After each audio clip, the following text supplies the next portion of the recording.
on sex. That boy broke and I'm next, mama. Don't flex, nah, I'm from projects, mama. Rude boy so lit, mama. Yeah. Sup? Years ago, I did a somewhat lighthearted video about the creepiest children's drawings. Right. I made jokes about a lot of them, but a few on that list did seem like they might have had some sinister backstories. Over the years, I've gotten a handful of kids' drawings with backstories emailed to me. Right. Today, I'm going to be compiling a few of those into this video. Jesus. This was the drawing made by a 6-year-old boy in 2012. Okay. The picture was found in his room by his older sister Tracy, who sent this to me, who was 14 at the time, and she showed it to her parents. In the picture is the family around the dinner table, drawn in a typical 6-year-old skill level. The reason Tracy showed it to her family is because she could recognize all the family members at the dinner table, even the family dog and cat. Who she couldn't recognize was the man sitting on the floor kind of behind the table. Tracy said in her emails to me that when she was asking her little brother who that man was, he kept shrugging his shoulders and saying he's not allowed to tell. To my ass! My ass!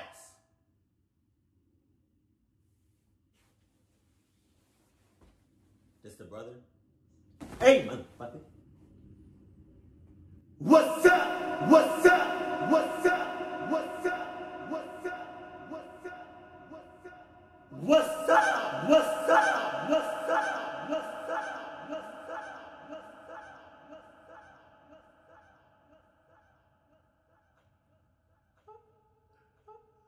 What's up? We about to die.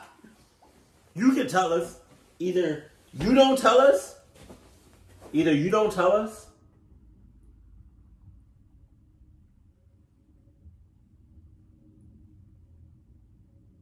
Or I cluck you up. Just saying. Because that thing is going to cluck us all up. The man was drawn to be dressed in all black and has reddish-brown curly hair, as you can see. Because of her little brother's refusal to explain who that fifth person in the picture was, she showed it to her parents, explaining that he likely had an imaginary friend or was pretending to be seeing ghosts. Jesus. After the parents confronted the child at dinner, asking who the man in the picture was, the boy made a pouty face and shrugged his shoulders. He did this anytime they asked, with the most detailed answer from his mouth being, "I'm not allowed to tell." The parents, specifically the dad, weren't fazed by it, as really a 6-year-old could draw anything and create some kind of crazy story in their head behind it. Tracy would be responsible for watching her brother often when their parents weren't home, and one day when she was left in charge of watching him, she heard her brother talking to someone in his room. Upon getting to his room, she learned he was just playing with his toy car set on the floor, talking to most likely himself as he played. Tracy asked if he was talking to anyone. He looked at her and shrugged his shoulders again, pouting his face. Stop doing that shit, talking about something.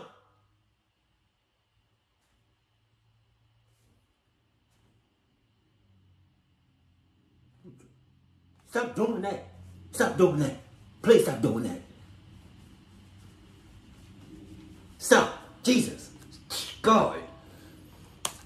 She had noticed some candies on the floor of her brother's room. A specific kind of green apple flavored candy that she'd never seen her mother buy before. She asked him where he got this, and he ignored her, going back to playing. Tracy took the candies, and that angered her brother, yelling, "Give them back." She waited until her parents returned home to ask if either of them had bought the unusual candy. Since the boy was only 6 and it was summer break, aka receiving the candies at school wasn't even a possibility, the random candies appearing in the boy's room became a concern. Hold on. Hold that thought. I'm cooking right now. Hold on. And we back. Even as the boy was scolded and pressed by his parents as to where he got the candies from, he still just made his pouty, angry face and ignored them. The boy was grounded by his father until he would answer the question, so he wasn't allowed to leave his room. The family checked the closets in his room, under the bed, even the closets outside of the room. The idea that someone was inside of the house was out the window. On that same night that he was grounded, Tracy sat close to her bedroom door instead of on her bed, so that she would easily hear if and when her brother in the next room would start talking.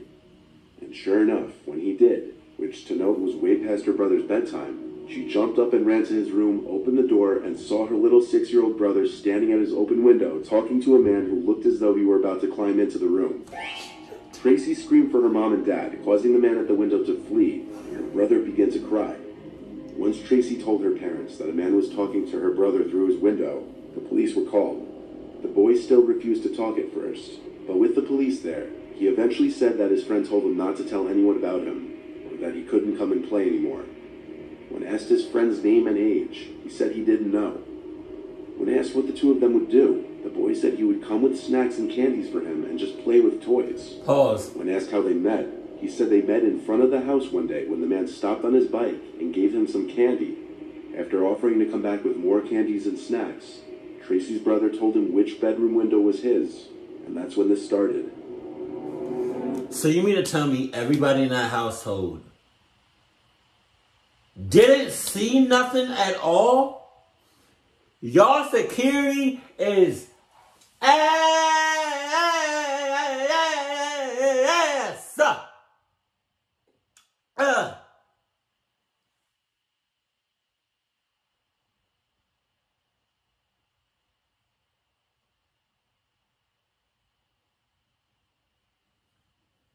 Dead ass though, like y'all security just sucks, and I hope it gets better from there on out. Cause if it doesn't, it's wraps. Submitted to me all the way back in 2015. This was sent by a mother of 2 children, a 6-year-old boy and an 8-year-old girl. Almost every night between the hours of 12 and 5 a.m., the boy would come to the parents' bedroom crying that he's scared because someone or something was in his room at the edge of his bed. The boy would claim that every night the person or thing would come out from his closet and move to the same spot at the foot of his bed and just stand there not moving. Wow. The first few times the parents would check the boy's bedroom just to make him feel better. The closet door would always be opened. When questioned why the closet door was always open when it was supposed to be shut, he would claim that it was because he was telling the truth about the thing in his closet. Every time the parents would show their son that the closet was empty, he would go back to sleep. Their 8-year-old daughter never had any similar issues to this. For a few nights, the parents would let him start sleeping in their room on the floor with a blanket. Eventually, though, after this had been going on for too long, the parents decided to humor him one more time and asked him to draw what the thing at the foot of his bed looked like. His drawing sent chills down his parents' spines. In the drawing was some grudge-like figure that seems like it would be enough to give a grown man nightmares, let alone a 6-year-old boy. There also appears to be something at the window, and when questioned about this, the boy said that he sees it at the window sometimes too when it's not at the foot of his bed. Jesus! The parents' solution to this was moving their son's bed to the spare bedroom across the hall that didn't have any big closets.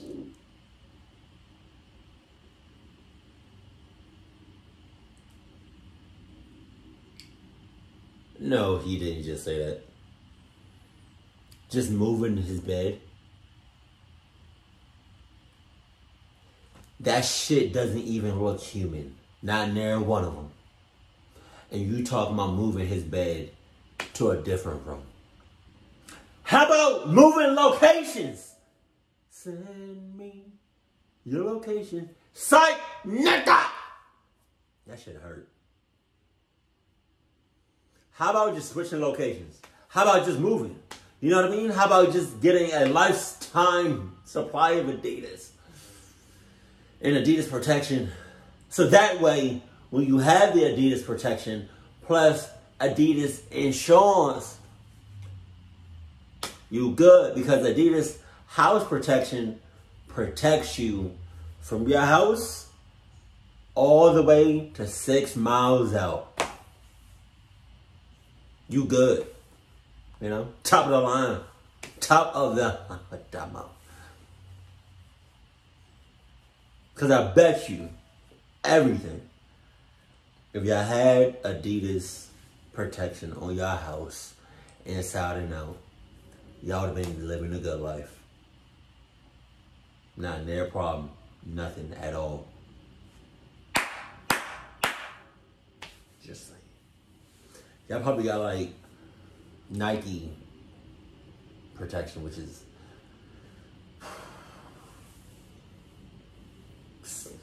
so bad that I don't even want it, you know what I mean?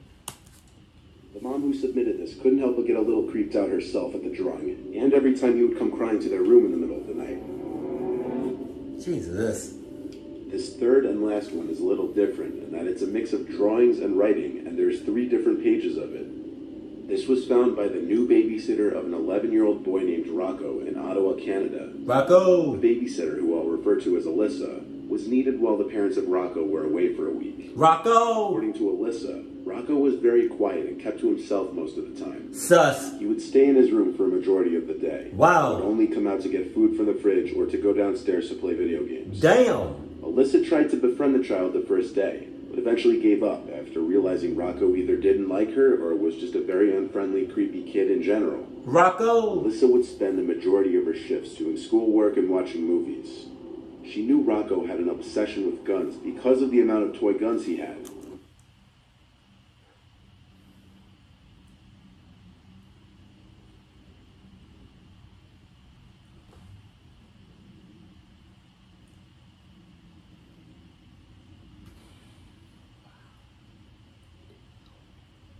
That right there is a clucky.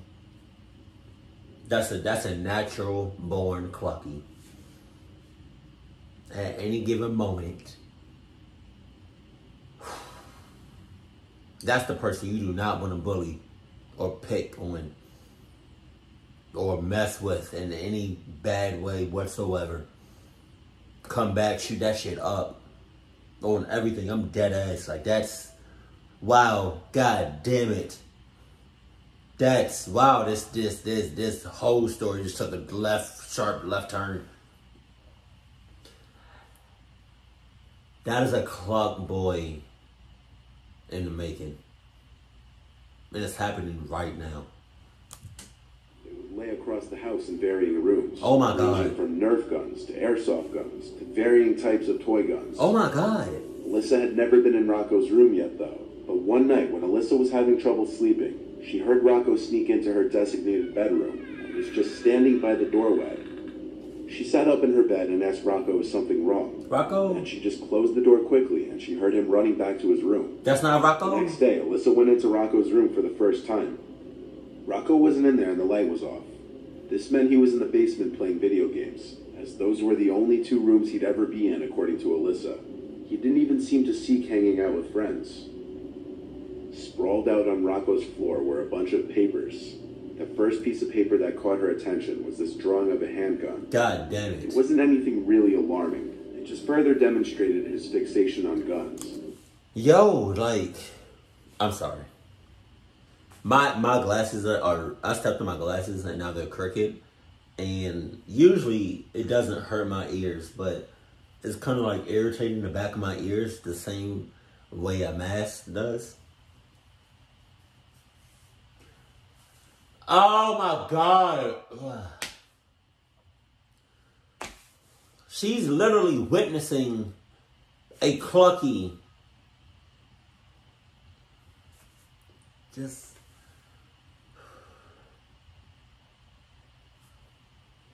I don't know how to say it. She's witnessing a clucky not being born, because he's already born.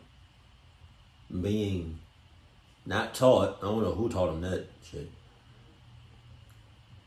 Please, somebody in the comment section, just finish this statement. The babysitter is witnessing, I think the babysitter is witnessing this boy blank. Like is witnessing this.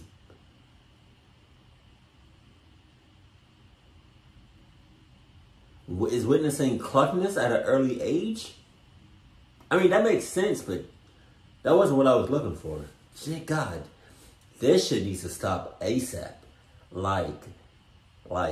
If we go on any further, any longer, if he does this or says anything about this, the next day, you got to divorce him. You got to send him up for adoption. Like, you got to do something. Because if you don't, it's wraps for a lot of people. Alyssa dug through the papers, though, and found 4 pieces of paper stapled together with 3 different staples. They formed what could best be described as a little storybook. The first page looked to be the cover page, titled The Babysitter. Immediately, Alyssa assumed this little book was about her. But not wanting to get caught reading it, she took pictures of each page of the little booklet, as well as a picture of the handgun drawing, and left the room to go read it on her phone elsewhere. These were the pictures she had taken. This was the second page. Rocco wrote on it, "It was a regular day in the house, when Mom and Dad brought over the babysitter for the first time. There's something about her that I hate. I think it's how ugly she is. She's a huge nerd. I don't want her in the house. Not sure why my mom and dad hired her. I think I'm gonna have to kill her."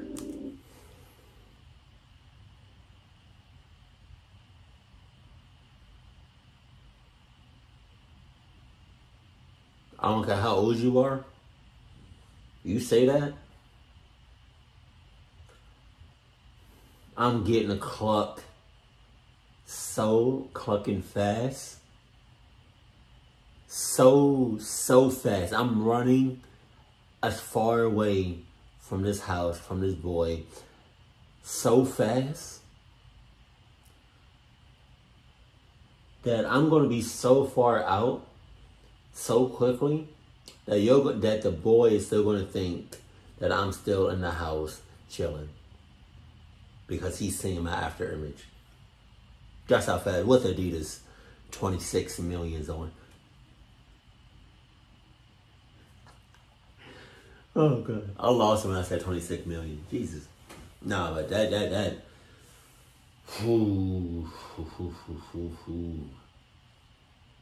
God damn. The drawing on the page is what's supposed to be Alyssa sitting on the couch on her phone, and Rocco spying on her through the doorway. This was the next page. It's day 3 and she's still here. Parents think I'm a baby or something that needs an annoying, ugly babysitter that eats all our food and drinks. In this drawing, Rocco appears to be grabbing a kitchen knife while Alyssa's in the fridge. The child's disdain for his babysitter becomes increasingly apparent in a disturbing manner. But the next and last page is by far the worst. It says, "She caught me sneaking into her room. I have to be quieter next time." The picture is quite obviously Rocco holding a knife behind his back while Alyssa lay asleep in her bed. The implications of this picture are beyond transparent. Alyssa returned to Rocco's room while he was still in the basement, and lo and behold found a small kitchen knife on his bedside nightstand. Damn! Alyssa sent the pictures of the drawings and knife to Rocco's parents and then called them. At first the parents tried to convince her he must be joking around. Come on. Rocco and the parents gotta be, they gotta be white. Cause I don't know no black person or any other race that would say, "Oh, he's joking around." What? There are literal red flags. There are literal possible crimes in the near future. When I say the near future, I mean like within days. And you talking about, "Oh, he must be joking." Are you dead ass? So what you got? You got guns. You got knives. Right? You got a kid who has a very, very powerful will to kill. Not hurt, not injure, just dead, kid-like. Your kid is a psychopath. Like, your kid...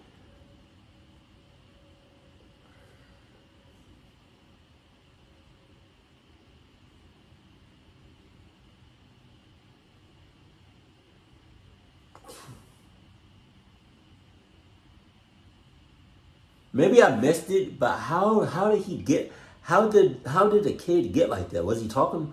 Oh, wait a minute. I have to run that story back. Hold on.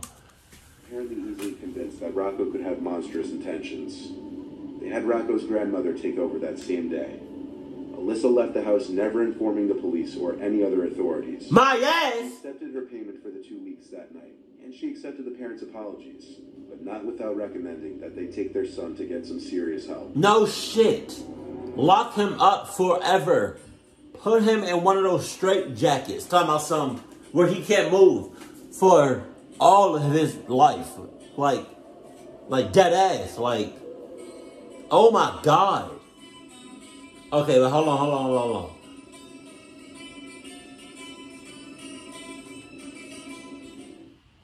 Okay, hold on. I missed it though. Hold on. How did he even get like that though?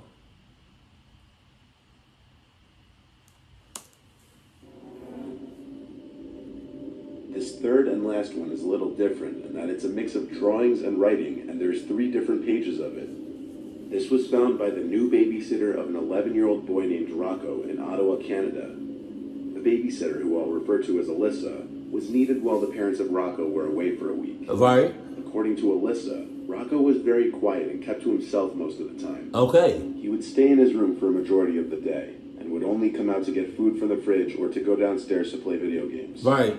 Alyssa tried to befriend the child the first day, but eventually gave up after realizing Rocco either didn't like her or was just a very unfriendly, creepy kid in general. Alyssa would spend the majority of her shifts doing schoolwork and watching movies. She knew Rocco had an obsession with guns because of the amount of toy guns he had. They would lay across the house in varying rooms. Okay. Alyssa would spend the majority of her shifts doing schoolwork and watching movies. She knew Rocco had an obsession with guns because of the amount of toy guns he had. Because of the amount of toy guns that he had. So this is the parents' fault.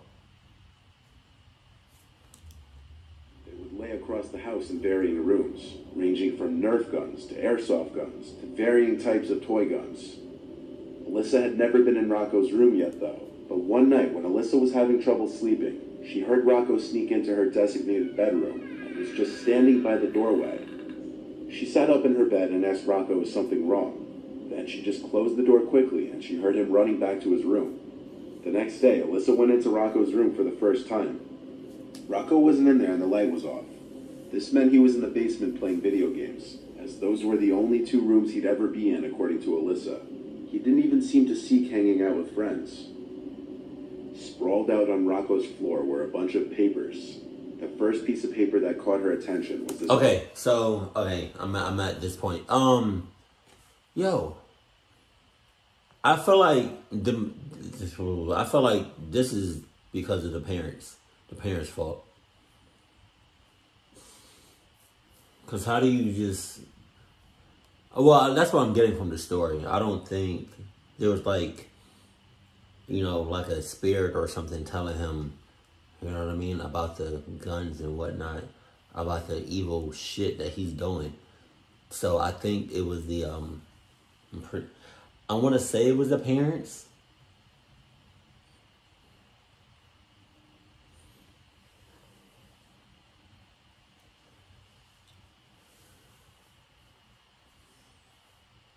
If it's not, man. Oh, God. There's no... I can't even joke around with this shit. Like, that's... He needs some serious help. But I feel like the reason he's like that is because of his parents. If it's not because of his parents, something or someone got him into that. And that's clucked up. Because what if he never gets to... Oh, my God. I can't. That shit crazy as hell. It's also even more crazy because the babysitter didn't do shit about it.